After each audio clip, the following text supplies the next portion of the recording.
Selamat pagi, Encik Arman.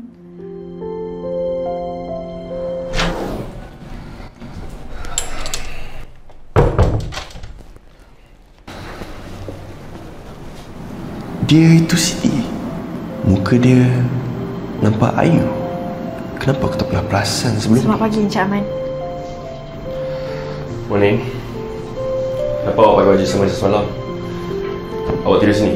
Nak cakap sikit, ini office, bukan asrama. Lah, aku pakai baju semalam.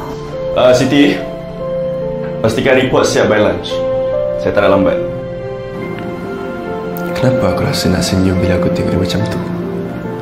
Fokus Aman, ni kerja. Kenapa dia selalu tegas dengan aku?